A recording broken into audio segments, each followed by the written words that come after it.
ខ្ញុំចេះជីមកដែរthángនៅនេះបើមានតិចអត់ព្រមទេអីថ្មីអូខេបាទបងប្អូនបាទមានអាកោកទេសហ្នឹងហើយបងប្អូនយកបដានេះពងជាចុងអង្គផាយើងនេះចុងអង្គនេះណាបងបាទនេះបងថតក40បាទចឹងអានឹងមានមួយឃើញទេឡើងបាត់មកផ្លែតមិនបងនេះសហ្នឹងជាដែនខ្ទិះនៅខាងក្នុងហ្នឹងហើយអានេះយើងចាក់អញ្ចឹងទៅបាទសួស្តីបងប្អូនបាទថ្ងៃនេះមកលេងភ្នំឧដុង្គអញ្ចឹងបងប្អូនហ្នឹងហើយហើយឥឡូវនេះដល់ច្រកចូលហើយបាទយើងបត់ឆ្វេងទៅបាទនេះគឺក្លោងទ្វារចូលបាទភ្នំឧដុង្គបាទពេលយើងចូលមកគឺគេដាក់ផ្លាយព្រះសក្យមុនីចេតិយបាទសក្យមុនីចេតិយអញ្ចឹងយើងជិះចូលទៅបាទនៅនេះឥឡូវគឺរដ្ឋាភិបាលអភិវឌ្ឍផ្លូវបានស្អាតបងប្អូននឹងហើយយើងមានសម្រាប់បងប្អូននៅស្ដាំដៃឃើញមានផ្លូវសម្រាប់ស្មើជើងអញ្ចឹងណាហើយសម្រាប់ផ្លូវទៅគឺយើងមាន2កន្លងមានទៅមានមកអញ្ចឹងបងប្អូននឹងហើយទស្សនភាពទៅភ្នំឧដុង្គស្អាតឥឡូវបងប្អូននឹងឲ្យស្អាតមានការអភិវឌ្ឍបាទតែតង់នឹងហេដ្ឋារចនាសម្ព័ន្ធក៏ដូចជាបកគោលភ្លើងបំភ្លឺផ្លូវដែរគឺស្អាតគឺរដ្ឋាភិបាលយើងបានរៀបចំបានស្អាតចឹងបងប្អូនហ្នឹងហើយអញ្ចឹងនេះគឺទស្សនភាពបាទបងប្អូនទស្សនភាពទៅភ្នំឧដុង្គហ្នឹងហើយបងប្អូនអាចមើលទេសភាពបាទនៅសងខាងបានបាទ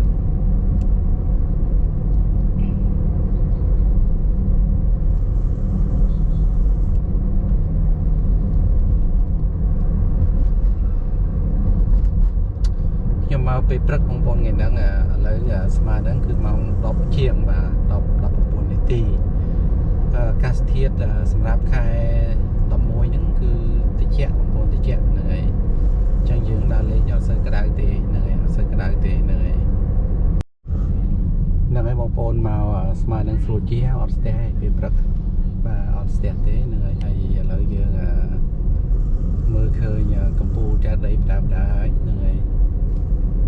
បាទបងប្អូនចង់មកឧដុង្គបាទអាចថាមកលេងថ្ងៃសៅរ៍អាទិត្យបាទសៅរ៍អាទិត្យឬថ្ងៃបុណ្យបាទថ្ងៃហ្នឹងគឺមនុស្សច្រើនហ្នឹងហើយបងប្អូននេះមកដល់បដាហើយ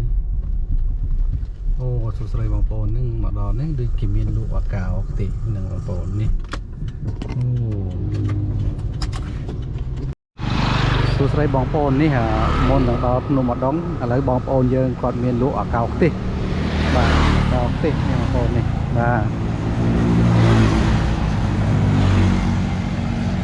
ស្រីតូចមានលក់អាកោខ្ទិះនេះបងប្អូនបាទមានអាកោខ្ទិះហ្នឹងហើយបងប្អូនអាចមាននេះទៀតអូខេមានលក់នំអីទៀតទៀតអូនេះថ្នោតបងប្អូនថ្នោតបាទថ្នោតទុំគាត់យកមកធ្វើអាកោនេះបាទថ្នោតទុំហ្នឹងហើយថ្នោតល្អបងប្អូននេះថ្នោតទុំដែលគាត់យកមកធ្វើនំអាកោថ្នោតណាថ្នោតពិតបងប្អូននេះថ្នោតពិតហ្នឹងហើយមើលថ្នោតទុំទុំក្អូបបងប្អូនក្អូបហ្នឹងហើយអូខេគាត់ឆ្នាំងស្ងោអាកោថ្នោត 2-3 ឆ្នាំងនេះបងប្អូនកំពុងស្ងោបដាឲ្យស្មើពេលព្រឹកបាទហើយក៏មានឆ្អិនខ្លះដែរនេះនៅមុខអូហយតំណងណានៅលក់អូយបងប្អូនឆ្អិនបដានេះកោត្នោតនេះ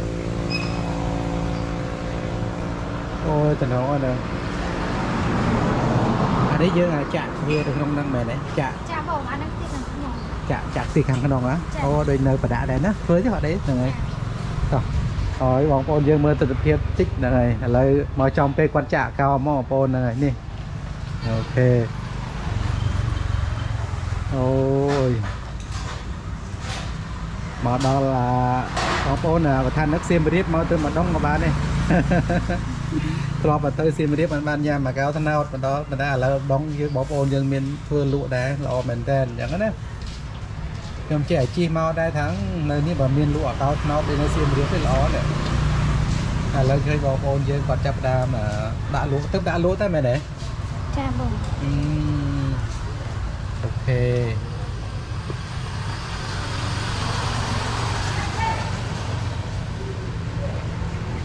នេះយើងណោតសុតមែនទេ ចាបង អត់លាយ យើងធ្វើក៏តិចអត់ព្រលាក់អីធ្វើថ្នោតច្រើន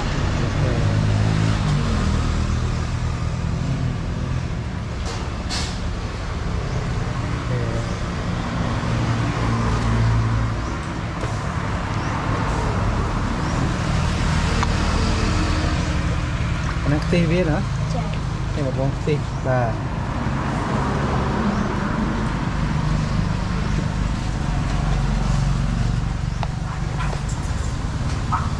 បងយើងចាក់ម្សៅឲ្យបានយើងចាក់ខ្ទិះខាងក្នុងហ្នឹងបងប្អូននេះអូចាក់ពីលើណាដាក់ក្នុងហ្នឹងណា ពីនៅខាងក្នុងបងយើងបាញ់ចូលក្នុង អូបាញ់ចូលក្នុងណាអូ ចាក់ចូលក្នុង អូ ហើយដល់ពេលនេះគេចង់បានទីក្រៅយើងដាក់គីឡូឲ្យទៀត ហាអ៊ីលក់នៅក្នុងនោះតា ម៉ាក់គាត់ប្រវាយពីកន្លែង អូ ចូលឲ្យទៀតចាស់ វ៉ានៅស្គាល់បាច់បាទបើខ្ញុំមកអដងហើយឃើញហ្នឹងហើយក ូនឥឡូវកូនដីហ្នឹងនៅលក់ហ្នឹងខ្ញុំនៅលក់កូនណា អូប៉ុន្តែលើនេះផែដាច់ជាងមែនទេ ដាច់ចា ដាច់ខ្ញុំគិតថាដាច់ទេព្រោះវាខ្វះអានំប្រភេទខ្មែរហ្នឹងព្រោះយើងហ្នឹងហើយព្រោះយើងខ្មែរហើយនៅកន្លែងតំបន់ទេសចរគួរតែលក់នំប្រភេទហ្នឹងឲ្យបានច្រើនច្រើនណាដល់យើងចង់នំចង់ញ៉ាំនំមកកោថាទៅសៀមរាបអញ្ចឹងណា ចា ថ្ងៃអូនចាំតែទៅទេថ្ងៃ ព្រោះបើក្នុងផ្សារខ្ញុំទៅមែនអាកាអត់មែននំអាថ្នោតសុទ្ធទេគាត់ដាក់នេះហ្នឹងដាក់ឲ្យគេខ្នោហ្នឹងបាទខ្នោបាទដាក់ខ្នោអូនេះ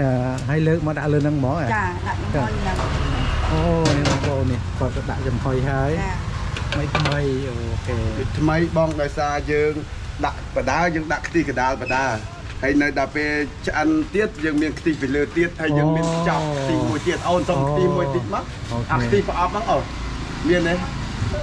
អូនងនងអញ្ចឹងហ៎បង បាទ ហ្នឹងអញ្ចឹងហើយអានេះនំពងបងមានឃើញនំពងនៅ នៅ នំពងយើងអានេះដោយសារជាអង្គធម្មជាតិនេះអញ្ចឹងហ៎បងហ្នឹងហើយមកអូនសុំមនុស្សអញតិចហើយអានេះ ស្ករ អានេះវាមានល្ងហើយស្ករយើងដាក់ហ្នឹងហើយយើងមានដូងកោសអញ្ចឹងហ៎បងយើងមានដូងកោសចេះណាយើងកោសដូងអានេះហើយយើងយកមករួយជាមួយនំពងហ្នឹងនំពងជាចុងអង្គផាយើងនេះចុងអង្គនេះ មែនដូងទេ អានេះ កោសដូងណា កោសដូងដាក់ពីលើបាទហើយអានេះវាមានល្ងហើយស្ករហើយយើងយកអាចុងអង្គហ្នឹង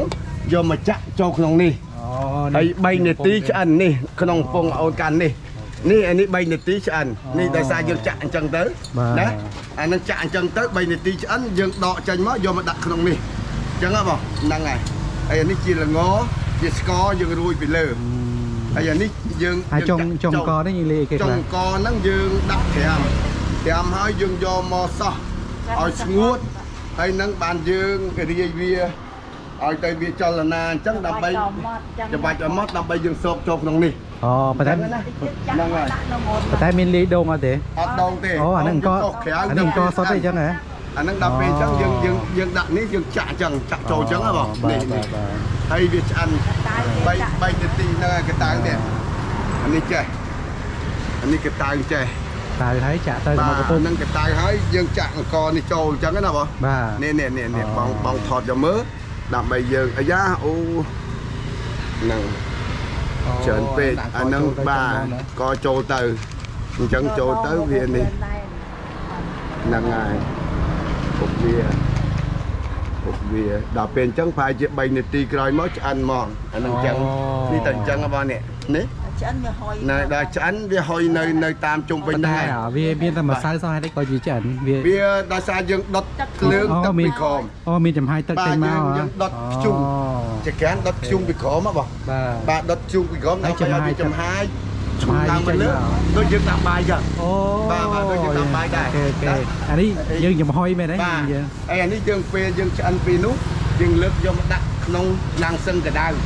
ដើម្បីឲ្យវាក្តៅរហូតនេះយើងដុតខ្ជុំដែរ អូ អញ្ចឹងហ៎បង បាទ ហ្នឹងហើយហើយនោះមាននំគ្រប់មុខអស់ខ្មែរយើង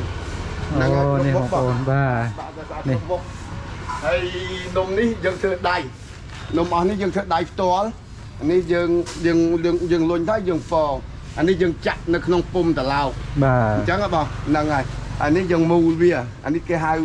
กะลาวจีนั่งไงอันนี้ก็ยังจักได้อันนั้นสักขมายสด បាទ ที่ปลายยังก็ขมายสดได้ បាទហ្នឹងហើយ อันนี้ข้างเนี่ยข้างกับปงจาม អូ តំបន់នេះអ្នកកំពង់ចាមគេធ្វើ បាទបាទ ផលិតនៅក្នុងស្រុកខ្មែរយើងហ៎បង អញ្ចឹងយើងជួយយកគ្នាមកលក់ត បាទ ទៅ បាទយើងជួយយកលក់គ្នាផកខ្មែរយើងមកត បាទ ទៅ ហ្នឹងអូខេ ដើម្បីឲ្យល្បីនៅទឹកដីភ្នំដង បាទ ណាបង អត់ទេខ្ញុំមកឃើញការរៀបចំមាន បាទ ដាក់ផ្លាកមានដាក់ បាទហើយ ពិសេសថ្នោតទុំនោះបាទមើលទៅ ទុំហ្នឹងយើងល្អអានេះ ល្អហ្មង ដោយសារអានេះខ្ញុំប្ បាទ រាប់បងតិចដោយសារនៅតំបន់យើងដំបងស្នោត បាទ ដូចនៅបដាអត់ទៅដំបងស្នោតអញ្ចឹងគាត់អាច 30% ហើយនឹងអាដែងនេះអង្គ 70% ហើយយើងនេះស្នោត 60% អង្គ40 បាទបាទ អញ្ចឹងអានឹងមានថ្នោតឆ្ងាញ់ជាង អូ ជាងបងដោយសារថ្នោតយើងច្រើន ថ្នោតយើងច្រើនហើយ បាទបាទ ហ្នឹងហើយ ថ្នោតយើងច្រើនអញ្ចឹងណាបងហើយអានឹងអានេះក្រោយបន្តិចមកវាឡើងពណ៌នេះបងបន្តិចមកវាឡើងពណ៌ដ៏ល្អមួយឃើញទេ អូ ឡើងបាត់មួយផ្លែតមិញបងឃើញទេ មិញបាទ បាទមួយផ្លែតមិញ អូខេ អានឹងប្រហែលជា12នាទីឆ្អិន អូ ចឹង លឿន បង ដែរ បាទ ហ្នឹងហើយ អានេះវាឡើងល្អអញ្ចឹង បាទ ណា បាទបាទ ហើយនេះសហ្នឹងជាដែងខ្ទិះនៅខាងក្នុង បាទ ហ្នឹងហើយមិនបន្តិចឆ្អិនណា អឺ ហើយអានេះយើងចាក់ទូបងនេះទូ អូបាទអានេះកាហ្វេញ៉េ បាទនេះទូចបងងាកទីមើលឲ្យគាត់ថតអានេះយើងចាក់អាទូចណាបងណា បាទ ហ្នឹងអានេះអាទូចវាឆ្ងាញ់ដែរអញ្ចឹង នេះយើងស្រួលញ៉ាំណា បាទសួរញ៉ាំអញ្ចឹងណាបងអាហ្នឹងយើងប្រើអាទូចខ្លះក៏ប៉ុន្តែអាទូចវាយូរពេលវេលា បាទ អញ្ចឹងណាអញ្ចឹងយើងទនេខ្លះទៅយើងចំហុយអាទូចដើម្បីឲ្យបងប្អូនទៅអញ្ចឹងណាបងហ្នឹងហើយអានេះយើងចាក់អញ្ចឹងទៅដើម្បីវាឆ្ងាញ់អាទូចឆ្ងាញ់ណាអញ្ចឹងណាហ្នឹងអានេះជាម្សៅដែលយើងលាយហើយអញ្ចឹងណាបងបាទនេះយើងលាយហើយនេះលាយហើយស្អាតហ្នឹងហើយបងមើលឃើញទេវាខុសពីបដាដោយសារបដាវាលឿងច្រើនជាង ហ្នឹងហើយ ហើយអានេះវាថ្នោតយើងច្រើនជាង ពណ៌ថ្នោត បាទពណ៌ថ្នោតហ្មងហ្នឹងហើយយើងអាចធ្វើចឹងបាន អូបាទធម្មតាទេ ហើយអានេះបងមកមើលអានេះតិចមក បាទ នេះជួលថតអត់ចិញ្ចឹមទឹកឡើងទៀត បាទដឹងថា បាទអានេះជាកន្ទងវិចខ្ចប់ បាទនេះបងប្អូន វិចខ្ចប់កន្ទងណា អូ អានេះម្ដាយខ្ញុំធ្វើកន្ទងផ្ទាល់គាត់អង្គុយធ្វើអាយុ85ហើយគាត់ អូមកយាយវាសួរ ហ្នឹងគាត់ធ្វើកន្ទងផ្ទាល់ អូមកយាយបាទ ដើម្បីនេះអញ្ចឹងណាបង មកយាយអត់អប់សុកអីចឹងណាបាទនេះជួយធ្វើអូ86ហើយអូបញ្ជន86ហើយនៅវិចកតងណែសបនេះស្នោត នឹងកន្ទងបងកន្ទងដើម្បីយើងទៅចំហុយគាត់ទៅការវិច បាទនេះមក នេះ អានេះស្លឹកចេកវាណា បាទស្លឹកចេក អានេះធ្លាប់ ស្លឹកចេកអានេះជាកន្លែងយើងទ្រាំសម្រាប់ដាក់អាកោដើម្បីកុំប្រអប់ណាយើងដាក់អាកោដើម្បីឲ្យវាល្អហ្នឹងអញ្ចឹងណាបង អូខេ ហ្នឹង ខ្លះគេអត់ធ្លាប់ទេ បាទហ្នឹងហើយ ខាត នេះអានេះយកទៅលើ អូយកលើភ្នំ បាទនេះម្សៅនឹងម្សៅ បាទ អញ្ចឹង ពីកន្លែង អរគុណណាស់ដែលបាន បាទខ្ញុំស្គាល់តែគ្រួសារបងឯងដោយសារគេគាត់លក់នៅផ្សារ លោកសា អញ្ចឹងអាសាទៅជួបគាត់ ហ្នឹងហើយ អូខេហើយអ អ ត់ ត់ ដែ ទេ រ បានថតចឹងជួយផ្សព្វផ្សាយ បាទហ្នឹងហើយត្រូវបងព្រោះខ្ញុំជីមកវាការរៀបចំមកតាក់ទាញណាឃើញមានដាក់ banner ដាក់អីដាក់ថ្នោតអីតាំងអីទៅ បងជួយផ្សព្វផ្សាយថានៅផ្លូវច្រកចូលភ្នំម្ដងកាយទៅសន្តិវត្ត បាទទៅ កាយទៅសន្តិវត្ត ព្រះអង្គអីគេព្រះអង្គ បាទដែលវត្តសន្តិវត្ត អូវត្តសន្តិវត្ត បា ណា ទកាយទៅមកជុកនេះ ប៉ុន្តែព្រះអង្គដែលលោកគុណនៅហ្នឹង លោកសំមន្ទឿន អូសំមន្ទឿន បាទសំមន្ទឿន បាទអូយម៉ាក់យាយណែសុខសប្បាយម៉ាក់យាយណាអូខេបាទ អានបាទដ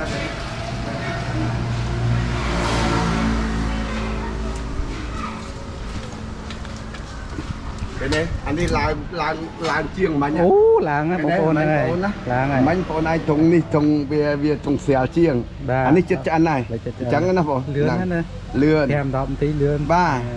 ប្រហែលជា12នាទីអីហ្នឹងឆ្អិនដឹងហ្នឹង បាទ ហ្នឹង นั่นไงបងប្អូនឥឡូវបើថាចង់ញ៉ាំអាកោត្នោតមិនបាច់ទៅសៀមរាបទេណា ហ្នឹងហើយ នៅ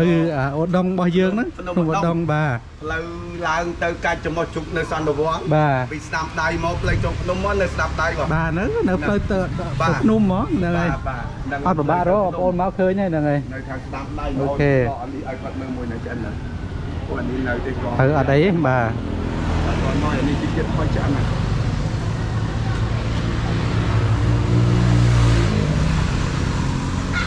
ហើយនេះបងប្អូនយើងគាត់អាចកំងបានទេតែ បានកំងបានបាទ អូមានស្មុកអូ ដល់ពេលដែលគេចង់ទៅឆ្ងាយយើងខ្ចប់ស្មុក ចាប់ឲ្យគេ ហើយបើយើងគេញ៉ាំហ្នឹងយើងអាចដាក់ជាអានេះហ្នឹងហើយ ពូជួយប្រកាសលេខទូរស័ព្ទមួយទៅក៏លោមានបងប្អូនយើងពីពេញអីគាត់ចង់កំងអី នោះទូរស័ព្ទបងថតអានោះ អូនេះបងប្អូនថត បាទ បងប្អូនចង់កំងនេះ096បាទ9943 931នេះបងប្អូនលេខទូរស័ព្ទនៅក្រោមនេះបាទចង់កំងអីបាទអាចកំងបានហើយយើងដឹកដល់ធ្វើណាបងដឹកធ្វើណាដឹក យើងមកជុំវិញសាកដងហើយនឹងក្នុងម្ដងទេ អូអត់ត្រង់ពេញទេ ដល់ទេយើង ប៉ុន្តែបងប្អូនឯងកំងទុកបានឧទាហរណ៍ថាមកលេងបណ្ដងហើយ លេងអីកំងបាន កំងទុកមុនទៅមកដល់យកទៅហ្មងអូខេ គាត់ចង់ធ្វើបន់ធ្វើទៀនយើងយកទៅដល់ផ្ទះ អូ ហ្នឹងអញ្ចឹងណាព្រោះយើងស្លាប់ដឹកដល់ផ្ទះ ដល់ផ្ទះប៉ុន្តែនៅតែម្ដុំនឹងដែរទេ បើយើងយកពីនឹងទៅចាទៅដល់ពេញបាន អូត្រង់ពេញបានណា គេកំងដូចថា1លាន2លានអញ្ចឹងទៅសម្រាប់គាត់មកទិញអាកោស្ដោត អូខេនេះបងប្អូនចាប់ដើមលបដើហ្នឹងហើយអូខេហ្នឹងហើយ អូនសុំខ្ទិះមកកូនកតូងកូនដាក់ខ្ទិះក្រៅអាហ្នឹងមានខ្ទិះក្រៅទៀតអញ្ចឹងណា បាទខ្ញុំមកខានមកដងមួយរយៈដល់ពេលមកលើក្រោយនេះឃើញគាត់ដាក់លក់អញ្ចឹងខ្ញុំសប្បាយចិត្តមែនទេបងប្អូនសប្បាយចិត្តណាបាទ នេះតែតានេះយើងខ្ទិះក្រៅ បាទទីក្រៅបាទ បាទខ្ទិះក្រៅបាទអរគុណចាអរគុណ បាយចុះកូនក្នុងមកឡាយក្នុង បាទហ្នឹង ណាឥឡូវនឹងចាក់ទៀតតែគេនេះអានេះ បាទហ្នឹងគេហៅនំអីគេ អាហ្នឹងនំពង នំពងណា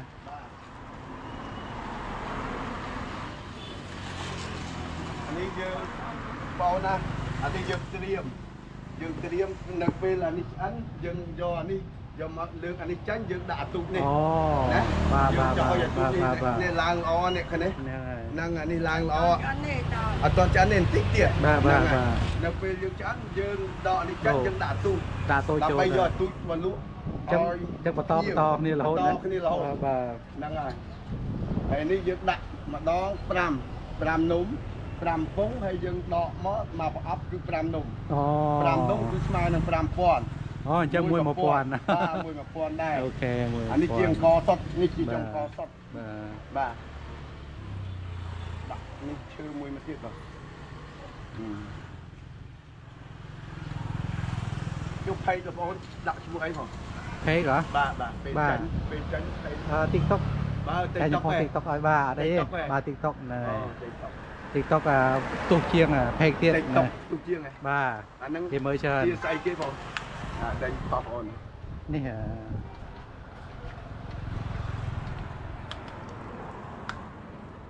តែខ្ញុំឲ្យឈ្មោះនេះពូថតទៅនេះ ហ្នឹងខ្ញុំថតមួយចាំឲ្យក្មួយខ្ញុំវា បាទឲ្យមើលទៅ ហ្នឹងបងប្អូនដល់ពេលអញ្ចឹងយើងចាញ់ណាបងណា បាទ ហ្នឹងអរគុណចា ថតមកហើយថតទៅហ្នឹងដឹងថាទុះហើយហ្នឹងហើយ អូអរគុណចា បាទដល់មានមក ដល់លើអូ នេះទៅជីមកឃើញខ្ញុំឈប់មុនទៅតន់ដល់ណាផងបាទ តែច្រកអានេះឲ្យបងអូនញ៉ាំ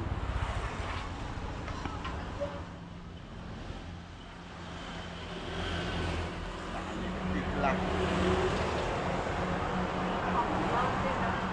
ចាក់កន្លងខ្ទិះមកឲ្យបងអូន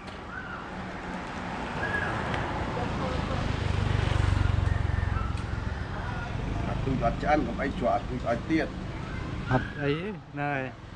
ទុកលក់ទៅលពូទុកលក់ទៅអត់អី ទេ អត់ទេ យើងឲ្យភ្លុះដើម្បីឲ្យគេដឹងរសជាតិមកយើងនៅនេះដោយសារយើងធូរ ប ពីបញ្ហាទិញថ្នោតគេអញ្ចឹងណាហ្នឹងហើយដល់ពេលអញ្ចឹងឲ្យយើងតាមរយៈយើងមានអូលោកគ្រូចិត្តល្អណាស់មើល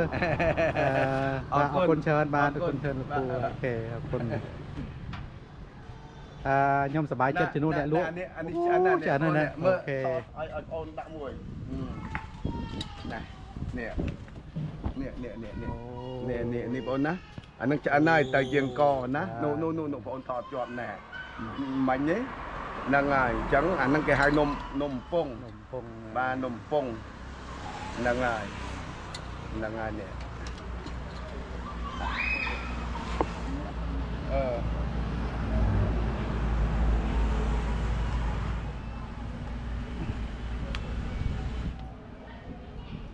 អូកាសធាតុហ្នឹងត្រជាក់ល្អណា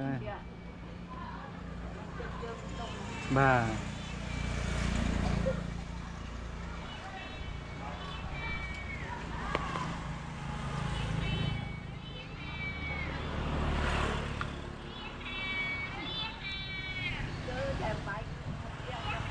អូលោកនេះត្រជាក់ស្រួលអ៊ីទៅដល់ដល់វិជាគ្នា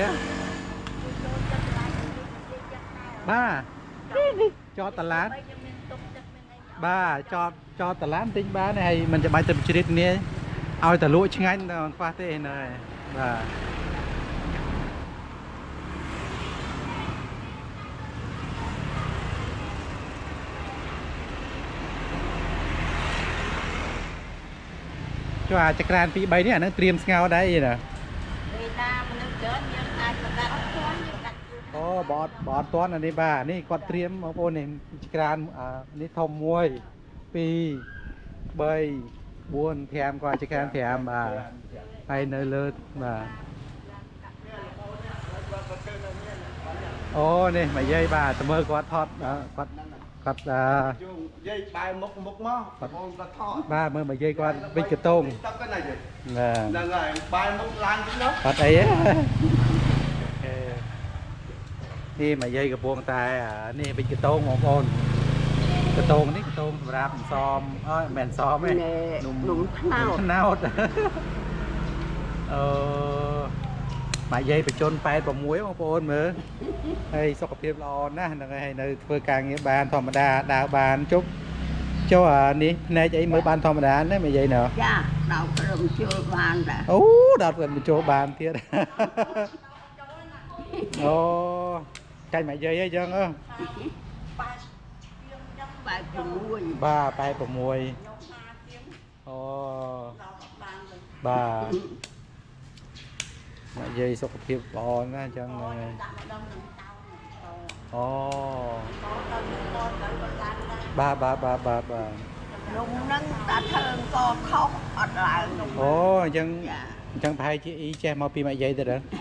វាមានសបាចិនមកយាយធ្លាប់ធ្វើនំហើយវាមុនមក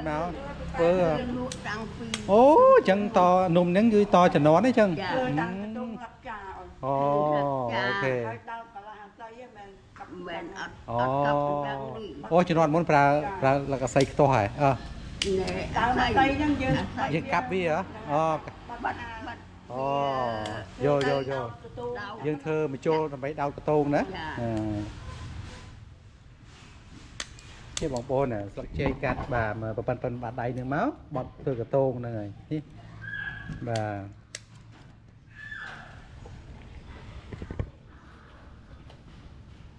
ម៉ាស៊ីនកិនខ្ញុំ12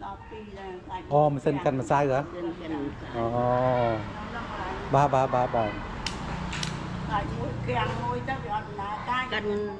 ក្បាលអត់កើទីអូតែហើយកាលមុន5គីឡូមួយរាប់មកចិត្តបាទកិនដាក់ក្បាលបាទយើងវាអត់ទាន់សម័យនេះបាទដល់ឥឡូវ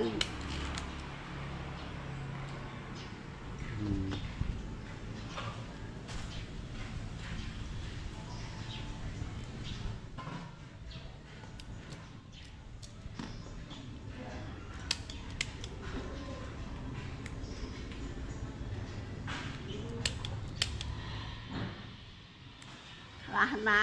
រៀនកាត់រួមមិនបាននឹងចង់4-10ថ្ងៃ អូបាទ កាត់វាអត់កើត បាទនិយាយបាទ តាអត់កាត់ បាទ វាអត់នេះទេ បាទ ក្បៃក្បែរខ្ញុំទៅលក់តាំងពីសង្គម បាទនិយាយ ពេលនៅលើវិញ បាទអញ្ចឹងបានមានកូនមក ចា បាទកាន់មុខរបរហ្នឹងតល្អនិយាយបាទខ្ញុំចេះអាជីកាត់ដងណានិយាយចង់និយាយថាមិនតែកន្លែងទេសចរអត់មានអានំប្រភេទនំខ្មែរលក់អញ្ចឹងណា ចា ព្រោះទៅសៀមរាបបានមាននំអាកោត្នោតនំអីចឹងទៅហ្នឹងហើយតែឥឡូវយើងមាននេះសួស្តីបងប្អូនមកដល់ជើងភ្នំហើយជើងភ្នំម្ដងហើយចឹងណាហ្នឹងហើយអូខេចឹងឥឡូវយើងរកកន្លែងចតឡានតិចបងប្អូនបាទរកកន្លែងចតឡានហ្នឹងហើយរកកន្លែងចតឡានហើយចាំមើលដើរទៅក្នុងផ្សារតើមានលក់ដូរគេខ្លះហ្នឹងណាហ្នឹងហើយអូខេ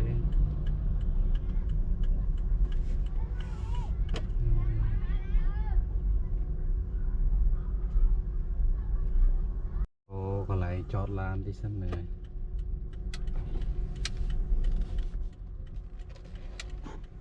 នេះយើងមកដល់ចតឡានបងប្អូនផ្ញើម៉ូតូ 2000 បងប្អូនឡានបាទឡាន 4000 ហ្នឹងហ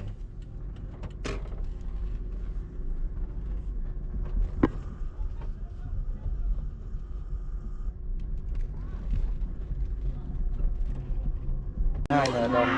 បាទ ដែរតា បាទ បានលក់អីលើ បាទប៉ុន្តែវាអត់មាននៅតាមភូមិអញ្ចឹងណានិយាយ បាទ បាទ លក់មកខែ បាទ នឹងទេ ហ្នឹងហើយ មុនកាន់បិណ្ឌនឹង បាទមកនិយាយបាទចឹងអរគុណច្រើននិយាយបាទសុខសប្បាយមកយាយអរគុណច្រើនហ្នឹងហើយនេះបងប្អូននេះគីអូមកជួយនេះដែរនេះដុតភ្លើងនំថ្នោតដែរនេះសំខាន់មានតាំងថ្នោតបងប្អូននេះឃើញហ្នឹងហើយល្អណាស់ហ្នឹងហើយចូលចិត្តក្លិនរបស់ថ្នោតទុំបងប្អូនបាទធុងក៏អូបបាទធុងក៏អូបហ្នឹងហើយអូប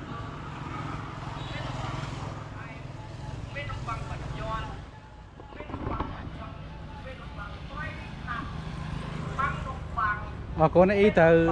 លើភ្នំបន្តិចហ្នឹងហើយអរគុណច្រើនបាទ